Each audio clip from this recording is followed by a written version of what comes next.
Morning students, आज हम पढ़ने जा रहे हैं fresh water fish culture paper 1 का chapter number 3 fish farm management, जिसमें हमने preparation and management of nursery pond ये टॉपिक हमने स्टार्ट किया था। अभी इसी टॉपिक में और थोड़ा कंटेंट बाकी है हमारा।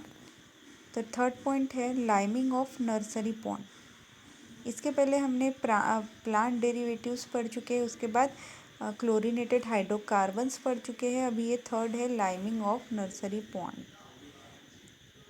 Application of lime in pond is called liming of pond. तो पॉन्ड में जब हम लोग लाइम अप्लाई करते हैं, जिसको हम चूना कहते हैं हिंदी में, तो जब हम लाइमिंग करते हैं उसको, जब लाइम अप्लाई करते हैं उस प्रोसेस को बोलते हैं liming of pond. Liming should be done when pH of pond water is very low, soil is too muddy and organic matter is in large quantity। तो लाइमिंग हम कब करते हैं? जब pH उस वाटर बॉडी का बहुत ज़्यादा कम हो और सॉइल बहुत ज़्यादा मडी हो और ऑर्गेनिक मैटर बहुत ज़्यादा लार्ज क्वांटिटी में हो, तभी हम लोग लाइमिंग करते हैं। It correct the pH of pond water and soil. तो लाइमिंग करने की वजह से क्या होता है, उसका पॉन्ड वाटर का pH क्या हो जाता है, करेक्ट हो जाता है। अगर कम है तो नॉर्मल आ जाएगा, ज़्यादा है तो भी नॉर्मल आ जाएगा। Prevent wide fluctuation in it, और उसमें बहुत ज़्यादा फ्लक्चुएशन आने से भी वो रोकता है liming. It is also act as antiparasitic substance as it kills bacteria and other fish parasite। और ये एक एंटी पैरासाइट की तरह भी काम करता है, क्योंकि यह बैक्टीरिया और अदर फिश पैरासाइट को भी किल करता है। Quick lime is generally use for liming of pond. तो लाइमिंग करने के लिए जनरली क्विक लाइम का इस्तेमाल होता है। Dose of lime for application is depend upon pH of soil as well as nature of soil. तो लाइम किस तरीके से करना, तो डोज इसका किस तरीके से होता है, उस सॉइल के pH के ऊपर डिपेंड होता है। pH ज़्यादा है, मतलब एसिडिक नेचर है, तो फिर हम लोग लाइमिंग कम इसमें करेंगे। अगर बेसिक नेचर है तो ज़्यादा क्वांटिटी में लाइमिंग करेंगे। As well as nature of soil, तो उसके सॉइल के नेचर पे ये डिपेंड होता है। Generally 100 to 200 kg per hectare lime is sufficient if liming is done every year regularly. अगर रेगुलरली लाइमिंग किया जाता है उस वाटर बॉडी को, तो generally 100 to 200 kg per hectare lime sufficient होता है। Heavy soil needs more lime than the soil of inferior quality. तो अच्छे क्वालिटी की अगर सॉइल होती है, मिट्टी होती है, तो उसमें ज़्यादा क्वांटिटी लगती है लाइम की, और अगर लो क्वालिटी की सॉइल है तो उसमें कम क्वांटिटी लगेगी। During liming, quick lime is spread over the pond bottom and mix with soil at least 15 days before the stocking of developing carps. तो जब हम लोग क्विक लाइम का इस्तेमाल करते हैं तब हम लोग पॉन्ड के बॉटम पे ये पूरी तरीके से स्प्रेड कर देते हैं, और ये हम कब करते हैं, before 15 days from stocking of developing carp. तो हमारे कार्ब्स जो होते हैं डेवलपिंग कार्ब्स, उनका 15 दिन के पहले हमको ये करना होता है। If mixing is not possible, soil is moisture by sprinkling water so that lime can react with soil to maximize possible depth। तो यहाँ पे क्या होता है, अच्छी तरीके से जो ये है हमारा लाइम, उसको मिक्स करने के लिए क्या करते हैं, पानी थोड़ा सॉइल पे डाल देते हैं पहले ही। उसके वजह से क्या होता है, जब हम लाइम उस पर डालते हैं तो वो अच्छी तरीके से रिएक्ट होता है और हमको पॉसिबल एक डेप्थ अच्छे से मिलती है उस पॉन्ड की। उसके बाद है advantage of liming, it increases total alkalinity and total hardness. तो यहाँ पे एडवांटेज क्या दिए गए हैं लाइमिंग के, कि ये क्या इंक्रीज करता है, टोटल हार्डनेस और अल्कलिनिटी इंक्रीज करता है। It works as buffer against pH change, और बफर का काम करता है। बफर का काम क्या होता है कि वहाँ का जो टेम्परेचर है वो कंट्रोल में रखना, तो बफर को वहाँ पे रख दिया जाता है। It works as buffer against pH change. तो जो लाइमिंग हम करते हैं वो एज अ बफर वहाँ पे काम करता है। Increase the availability of carbon for photosynthesis and ultimately enhance the primary production.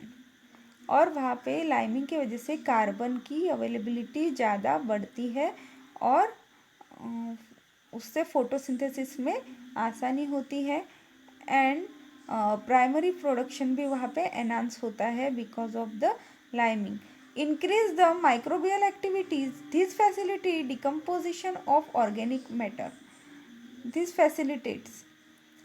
तो माइक्रोबियल एक्टिविटी भी बढ़ाता है जिसकी वजह से डिकम्पोजिशन प्रोसेस जो होती है ऑर्गेनिक मैटर की वो भी बढ़ती है। Treatment of dam pond mud with CaO destroy the parasite and other unwanted organism when applied at rate of 200 to 250 kg per hectare if liming is not liming is done regularly।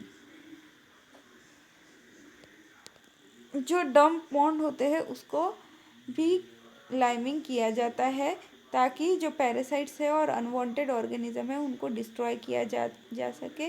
और जब हम लोग 200 to 250 KG per hectare के हिसाब से liming regularly करते हैं तब हमें ये सब प्रॉब्लम नहीं आती है। Increase pH due to liming favours the phosphorus availability. तो जब पीएच बढ़ता है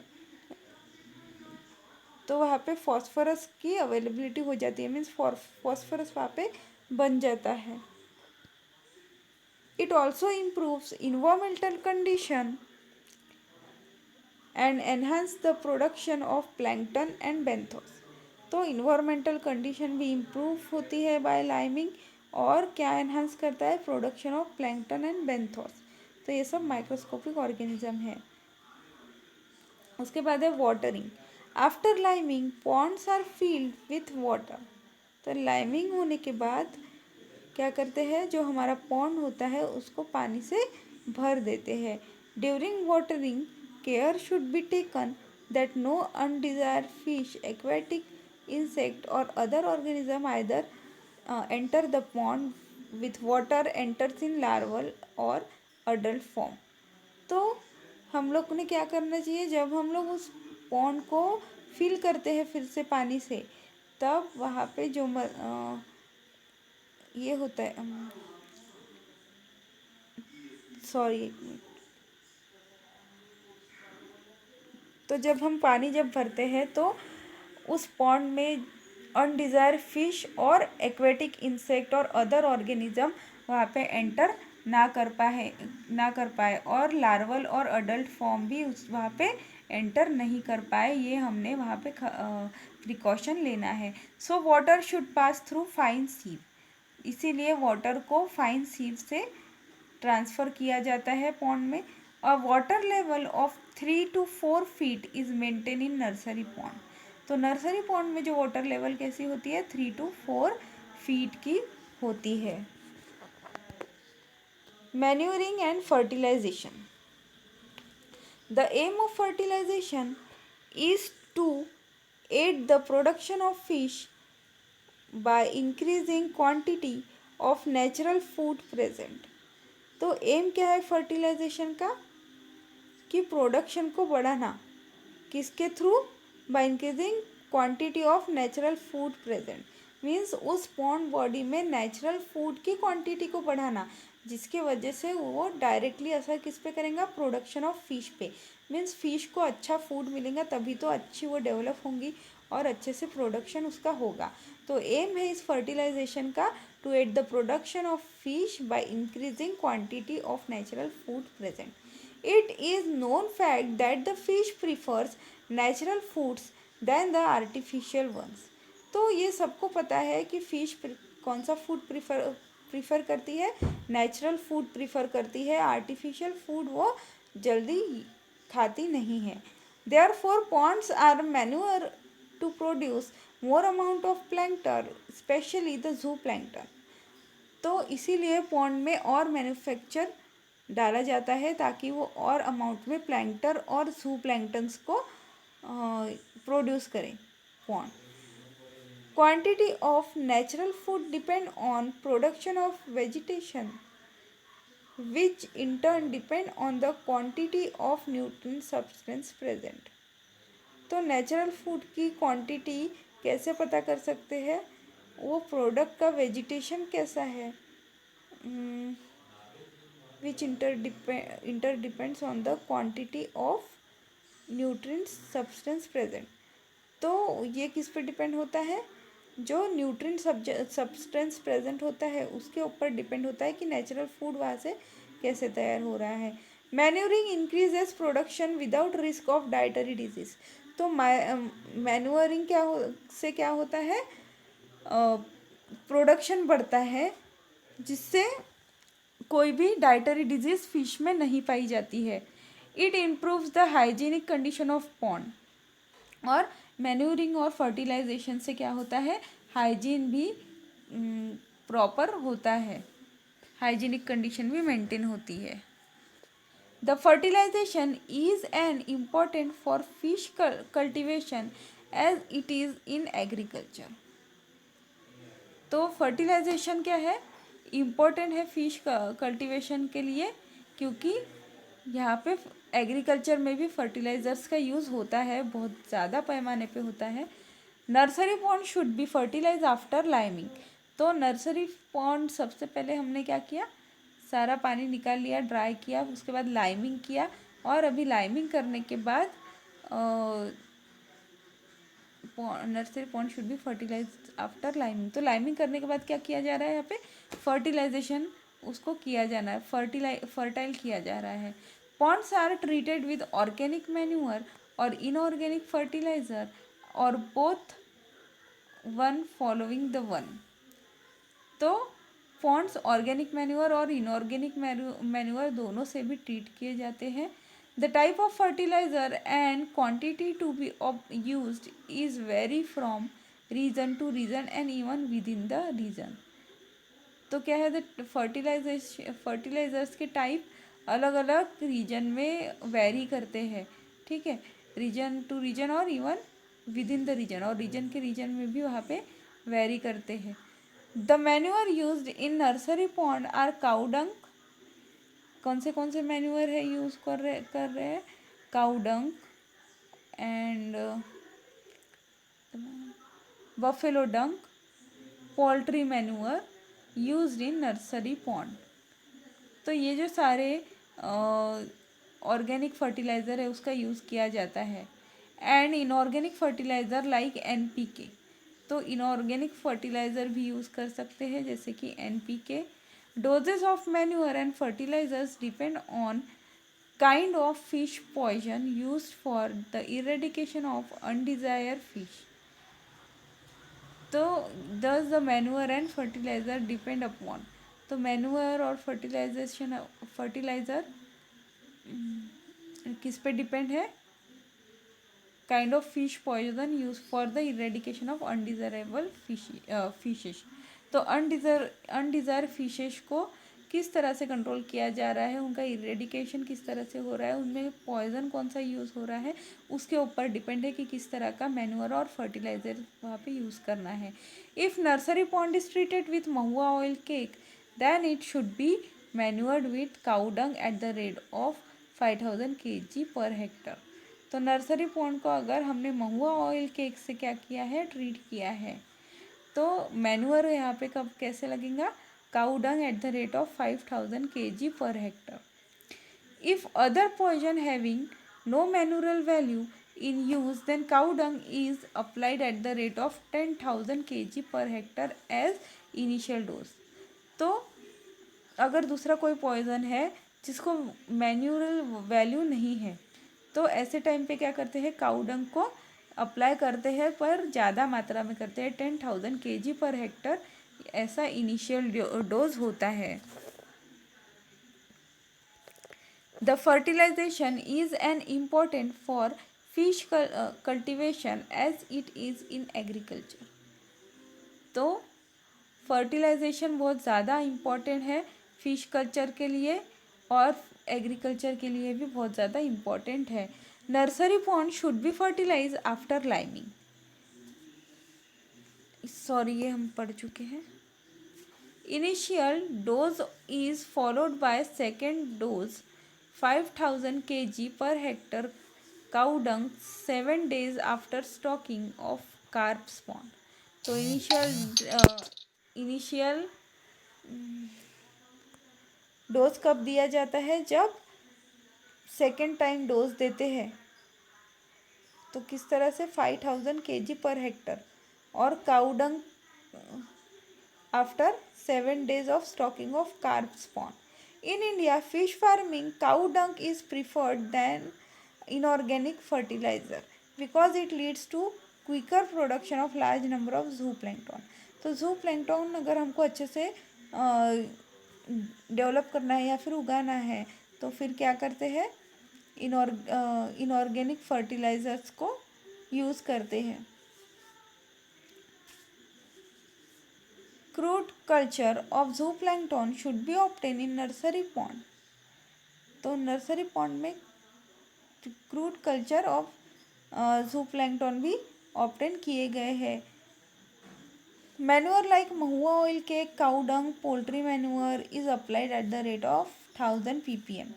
तो महुआ ऑयल के उसके साथ काउ डंग और पोल्ट्री मैन्योर को कैसे लेते हैं, 6/3/1, ठीक है, eight the rate of 1000 ppm। Inorganic fertilizers like nitrogen fertilizer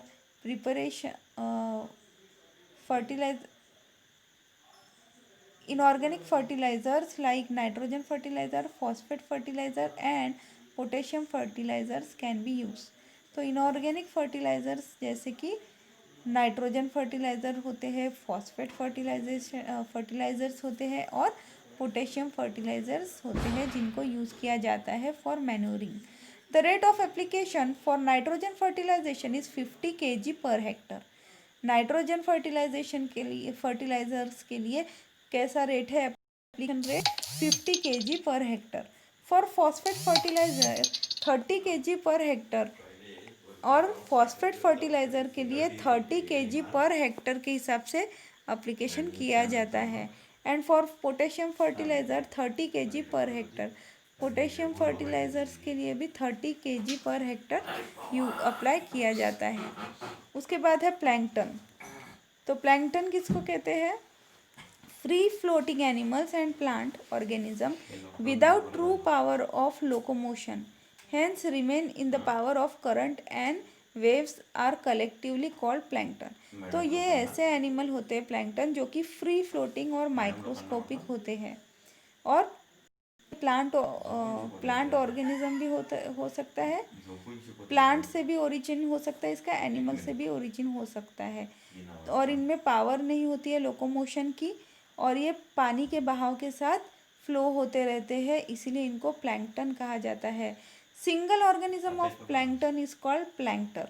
इसके एक सिंगल ऑर्गेनिज्म को प्लैंक्टर कहते हैं, और plankton is the natural food of cultivable varieties of fishes. तो बहुत सारी कल्टिवेबल वेराइटीज़ ऑफ फिशेज जो होती है वो प्लैंकटन पे फीड करती है। प्लैंकटन उनके लिए एज अ नेचुरल फूड काम करता है। जू प्लैंकटन, अभी उसमें प्लैंकटन में दो है, जू प्लैंकटन और फाइटो प्लैंकटन। जू प्लैंकटन जो होते हैं, जो कि एनिमल से उनका ओरिजिन होता है, और फाइटोप्लैंक्टन वो होते हैं जो प्लांट से बनते हैं, मीन्स प्लांट से ओरिजिन होते हैं। Plankton which consist of plankters of only animal origin is called zooplankton. Plankton जो कि ऐसे प्लैंक्टर जो कि एनिमल ओरिजिन से होते हैं उनको जू प्लैंक्टन बोलते हैं। Example rotifers, protozoan, planktonic form of crustacea. उसके बाद फाइटोप्लैंक्टन्स जो है, plankton which consist of only chlorophyll bearing plankters, means chlorophyll हम लोग हमेशा ग्रीन प्लांट में देखते हैं, प्लांट्स में देखते हैं, तो ऐसे जो प्लांट्स है उनसे ओरिजिन होने वाले जो प्लैंक्टन्स है उनको फाइटोप्लैंक्टन्स बोला जाता है, इज कॉल्ड फाइटोप्लैंक्टन। एग्जाम्पल है Volvox, Microcystis, Oscillatoria etcetera. Volumetric determination of planktons. Carp seed need adequate supply of natural food after stocking in nursery pond. तो जब हम लोग हमारे कार्प स्पॉन जब पॉन्ड नर्सरी पॉन्ड में स्टॉक करते हैं तब उन्हें एडिक्वेट सप्लाई चाहिए होता है नेचुरल फूड का, जो कि उनको प्लैंक्टर से मिलता है। Hence quantitative and qualitative assessment of plankton biomass in nursery pond is essential to fix the time of stocking of carp spawn and number of spawn for stocking. तो हमें ये देखने पड़ता है जब हम लोग स्टॉकिंग करते हैं उसके पहले हमको ये देखना पड़ता है कि उसमें प्लैंकटन बायोमास कितना है, तो उसके लिए क्वालिटेटिव असेसमेंट करना पड़ता है। अली कुन 1957 develop method for estimation of quantity of plankton. तो अली कुन्ही ने 1957 में ये मेथड दिया गया है जिसमें हम लोग एस्टिमेट कर सकते हैं कि प्लैंकटन की क्वांटिटी कितनी है उस वाटर बॉडी में। In this method about 54 to 5 litre of water taken from different sections of pond and filter through muslin ring net. तो हर एक सेक्शन वाटर बॉडी के हर एक सेक्शन से कितना पूरा टोटल पानी लिया जाता है 54.5 लीटर, और उसको एक मसलिन क्लॉथ से उसको नेट से फिल्टर किया जाता है वो पानी को। A glass specimen tube of having the diameter of 2.54 centimetre is tied to the lower narrow end of net. और नेट जिस नेट से हम लोग वो पानी फिल्टर कर रहे हैं उस नेट को नीचे ग्लास ट्यूब लगाई जाती है जिसका डायमीटर होता है 2.54 सेंटीमीटर, उसको वो अच्छे से वहाँ पे टाई कर दी जाती है। The water is filter through net in the glass tube. तो वाटर जो हम लोग फिल्टर करते हैं वो उस नेट से होके उस ग्लास ट्यूब में कलेक्ट होता है। A pinch of powder common salt is added to water in the test tube after plankton is collected. तो जब प्लैंकटन हम लोग पूरी तरीके से कलेक्ट कर लेते हैं, पूरा फिल्टर कर लेते हैं, उसके बाद pinch of powder common salt उसमें मिलाया जाता है and tube is detach from net. Most of the organism are settle to the bottom of tube 20 to 25 minutes after addition of salt. और जब हम लोग सॉल्ट डालते हैं उसके बाद हम लोग वो जो टेस्ट ट्यूब लगाई है हमने नेट के नीचे उसको डिटैच अलग कर लेते हैं, और 20 to 25 मिनट के बाद हमको क्या दिखता है, बॉटम में सारे ऑर्गेनिज्म सेटल हो चुके हैं because of addition of salt. If column of settle planktons at the bottom of test tube is 6.4 to 8.5 mm height and planktons consist mostly of water, flea and other animalculas।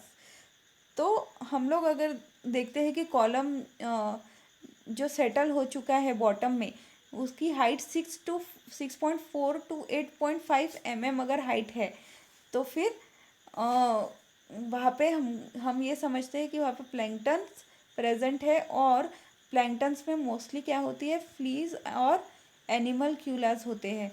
The pond water is consider sufficiently rich in plankton to stock the spawn at the rate of 4,94,200 to 7,41,300 per hectare हम लोग spawn उसमें stocking कर सकते हैं।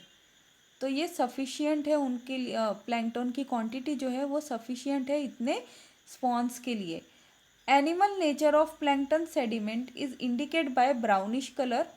अगर animal nature के plankton है तो उसका कलर हमको ब्राउनिश कलर दिखेगा, वाइल प्लांट नेचर के है, अगर प्लांट के नेचर के है तो हमें ग्रीनिश कलर दिखेगा। हमने अभी पढ़ा फाइटोप्लैंक्टन्स में जू प्लैंकटन और फाइटोप्लैंक्टन के बारे में। तो उसी में अगर जू प्लैंकटन है एनिमल नेचर तो प्लैंकटन का सेडिमेंट हमको ब्राउनिश कलर का दिखेगा, वही अगर फाइटोप्लैंक्टन है या फिर प्लांट के ओरिजिन के है प्लैंक्टन्स, तो हमको जो सेटल हुआ जो कॉलम दिखेगा वो ग्रीनिश कलर का दिखेगा। उसके बाद है eradication of predatory aquatic insect. Eradication of predatory aquatic insect. Out of the total number of insect fauna exist in the world, nearly 4% are the aquatic insect. तो जितने भी इंसेक्ट फौना है world में, उसमें से सिर्फ 4% जो भी इंसेक्ट है वो एक्वेटिक इंसेक्ट कहलाते हैं। The nursery pond prepare for rearing of carp spawn always populated with large number of aquatic insect specially during and after rain. तो नर्सरी पॉन्ड जो हम प्रिपेयर करते हैं कार्प के रेयरिंग करने के लिए, तो वो हमेशा पॉपुलेटेड होने चाहिए with aquatic insect. Aquatic insect उसमें हमेशा होने चाहिए, बट वो ज़्यादातर कब दिखते हैं? रेन के टाइम पे, जब रेन हो चुकी हो या फिर आने वाली हो, उस टाइम पे ज़्यादा ये इंसेक्ट वहाँ पे दिखते हैं। The predatory aquatic insect commonly occur at nursery pond are Anisops, Nepa, Laccotrephes, Ranatra, Corixa, dragonfly nymph and water beetles like Cibister, Hydaticus and Sandra cotus, etc. They multiply rapidly between the initial poisoning and stocking of pond. तो ये बहुत जल्दी multiply होते हैं ये जो insect होते हैं, और जब हम लोग स्टॉकिंग करते हैं, इनिशियल पॉइजनिंग जब करते हैं, तब ये ज़्यादा मल्टीप्लाई होते हैं। Many insect may fly from pond to pond and cause harm to stock fish. तो बहुत सारे इंसेक्ट ऐसे होते हैं जो पॉन्ड टू पॉन्ड फ्लाई करते हैं और हमारी स्टॉक फिश को हार्म पहुंचाते हैं। Hence it is essential to control the predatory aquatic insect to grow the spawn well and in satisfactory number. तो ये ज़रूरी है कि हमें ये प्रीडेटरी एक्वेटिक इंसेक्ट को कंट्रोल करना पड़ेगा, ताकि हमारे जो स्पॉन है वो अच्छे से डेवलप हो सके और हमें उनका सेटिस्फैक्ट्री नंबर मिल सके। They are eradicated by repeated drag netting by using insect net, but result are not satisfactory. तो ये जो एक्वेटिक इंसेक्ट होते हैं उनको इरेडिकेट करने के लिए हमें रिपीटेड ड्रैग नेटिंग करनी होगी और इंसेक्ट नेट्स यूज़ करनी होंगी, बट ये इससे हमें जो रिज़ल्ट है वो सेटिस्फैक्टरी नहीं मिलेंगे। Therefore certain insecticides are used in pond for effective control of such insect. तो इसीलिए हमें क्या यूज़ करना पड़ेगा? इंसेक्टिसाइड यूज़ करने पड़ेंगे for effective control. Emulsion of mustard oil or coconut oil and cheap washing soap in the ratio of 56:18 kg per hectare should be applied at least 12 to 24 hours before stocking of spawn into the pond. तो हम emulsion use कर सकते हैं, उसमें हमको mustard oil या फिर coconut oil लेना है विथ वॉशिंग सोप। तो इनका रेशियो कैसे होगा? 56:18। हमको ऑयल लेना है 56% में और वॉशिंग सोप हमको लेना है 18% पे, और इसको अप्लाई करना है before 12 to 24 hour of stocking. The spray of above said emulsion kill insect within half an hour. तो इसका जो स्प्रे होता है, ये जो हमने इमल्शन बनाया उसका जो स्प्रे होता है वो आधे घंटे में ही काम करना शुरू कर देता है और इंसेक्ट को किल करना चालू कर देता है। टीपोल B300 and amber coloured liquid can be use instead of soap. तो अगर हमको सोप नहीं लेना है तो उसके जगह पे हम टीपोल B300 नाम का एक एम्बर कलर का लिक्विड आता है, वो भी हम यूज़ कर सकते हैं। 560 ml of Teepol B300 with 56 kg of mustard oil effectively kill the insect. और हम लोग जब टीपोल B300 ले रहे हैं तो उसको कैसे मात्रा में लेना पड़ेगा? 560 ml हमको लेना पड़ेगा with 56 kg of mustard oil. तो ये बहुत ज़्यादा इफेक्टिव साबित होगा इंसेक्ट को किल करने के लिए। According to Khanna, aquatic predatory insects are killed by gamexine within half to 11 hours. तो खन्ना के मुताबिक प्रीडेटरी इंसेक्ट को हम गैमेक्सिन से भी कंट्रोल कर सकते हैं विद इन 1/2 to 11 आवर में। For effective control, fisheries department of MS recommended use of oil emulsion prepared by using diesel oil, hydroxide and water at the rate of 1040.75 ml for every 200 metre square of water surface.